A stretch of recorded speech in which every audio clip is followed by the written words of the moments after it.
Hey, muş bu dünya 30 yaşını aşkan ayollarga nime degen rahimsiz deyman. Nime degen jafotatimiz deyman. Erga razı bolumuz deb turib özümüzni yasaymiz, gırım qılmız deyman. 30 yaşını aşkandan keyin qerib ketdik deb yüzlerimizga qo'ruq chiqib ketdi deb, erimiz ko'chaga qarab ketmasin deb muş özümizga qimig'inimiz qolmaydi ekan.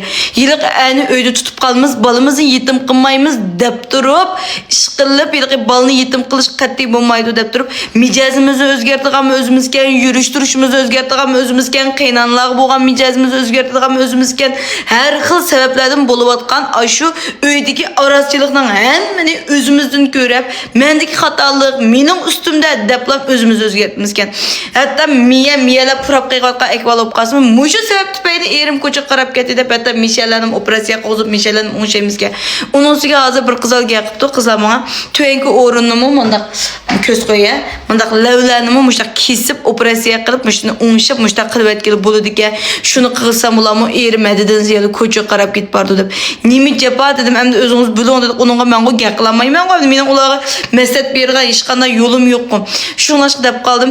Ya erlar kesib kichiklatmaydi, ya ular yo'g'antmaydi ekan. Ishqib mush ayollar yiliq taraytishimiz sapaqimizga, chingaytib baqimizga, yolg'ib baqdi ekanmiz, purab baqdi deydi ekanmiz, uni qildi deydi ekanmiz, buni qildi deydi ekanmiz. Ish qilib barcha o'zgarishlarning hammani mush bechara ayollar o'z ustimizga oldi ekanmizda. Uy buzib ketib qazmo g'ayrat qilamiz deb, endi mening bunday filmimda ammo ajrashmang deb ayollar qurbonlik berganmiz. Erlar ko'cha qarab kesmo, erlarning tishini chepini va chiqiyqivasa, oppoqdagi ayollar kirjuqsi anda oldu deb yana ayollar bardosh berganmiz. Ish qilib 30 yoshni oshgandan keyin ayollarga nisbatan bir xil o'zimizga nisbatan hadidan ziyoda besim hadidan ziyoda ish ketgan. To'g'rimi xatomi? 30 yoshdan oshgan ayollar bo'lsanglar, yoki to'g'ri yoki xato deb inkos rayoniga yozib beqinglar ko'rib baqay. Hay, ishim ichib ketdi o'zim 30 yoshdan oshqashqa. Men qancha ish kirgandek turmay inkos rayoniga yozib beqinglar. Men 30 dan oshdim, men shu balning onasi. Ish qilib uni bu deyman do'stlar. Ish qilib shu ayollarimizga nisbatan kasal bo'lishdan, og'riq bo'lishdan burunlar shu doğruluk taratatam Şinjan balını bazarını qulğul qo'zg'atgan ish qilib bir ish ilib beqinglar deyman. Ishinglarga doğru sanmaysizlar qizlar, qaranglar. Yoki doğru ishmaysizlar, ishinglardagi o'likni tozalab, odat qalaymi qilish ketmagan, undan chekib ketmagan, sulab ketmagan ahvollarga shunchalik unum yaxshida. Mening kendim 39 xil doğru sümlik javirdan yasalgan xonim qizlar u. Mush ayollarga nisbatan mushu kichik qo'saq chiqib ketmagan, hatto mushu to'yanki o'rin suvdek turayotgan ahvollarga nisbatan shunday yaxshi qaranglar mana.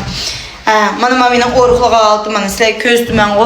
Ish qilib, mushni ishiltib qolgan bo'lsanglar, rozi bo'lib ketsa, mana ustidagisi bo'lsa, birinchisi zaransiz chechkining meydin yasalgan, bu bo'lsa odatni ravolashtirib berdi. Chaqqina mijuysiz.